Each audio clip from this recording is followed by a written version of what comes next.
Good morning সবাইকে। আমি ঘুম থেকে উঠে গেছি, উঠে বিছনা টিছনা গুছিয়ে এবার ওরে বাবারে কত চা হচ্ছে এখন। চা করে আমি কতগুলো চিরুনি ভিজিয়ে রেখেছি, এগুলো আজকে আমি কাচবো, সাবান জলে কাচবো, মানে ভালো করে ধুবো। যাই হোক,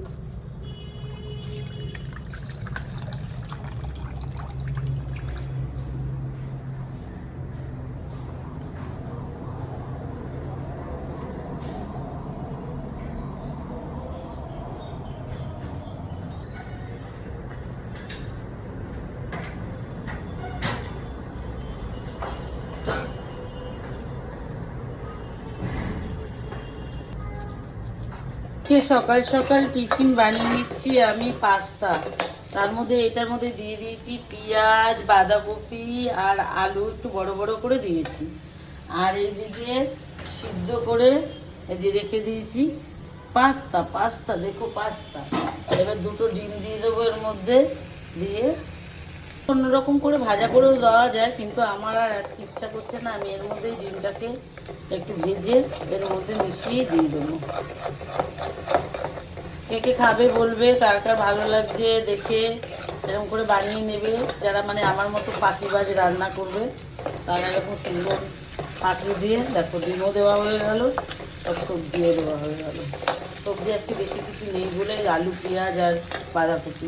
আজকে আমার সাদা সাদা পাস্তা হয়ে গেল। এর মধ্যে দিয়ে দিলাম একটু কালি মির্চ মানে গোলমরিচ, গোলমরিচের গুঁড়ো দিয়ে দিলাম, দিয়ে এবার একটু নাড়িয়ে দিলাম।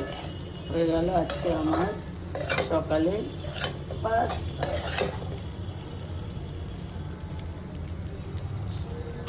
আজকে বানিয়ে নেব ডিমের ঝোল।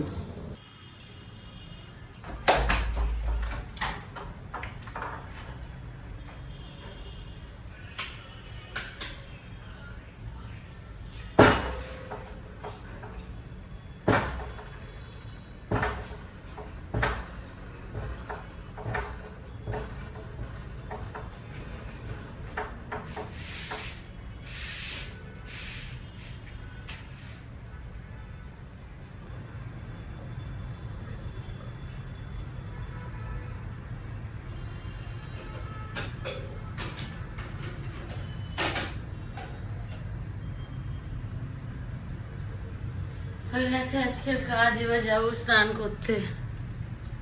হয়ে গেছে, খুব সুন্দর ডিমের ঝোল হয়েছে। ডিমের ঝোল ঘরে মেঘ করেছে তো, এত অন্ধকার, আর এদিকে ভেন্ডি আলু ভাজা।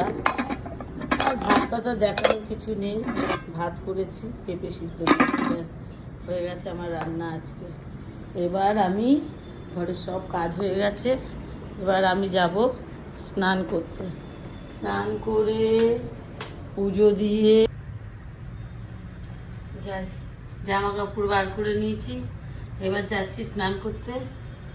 চলো টাটা, আমার সাথে যাবে, আসো স্নান।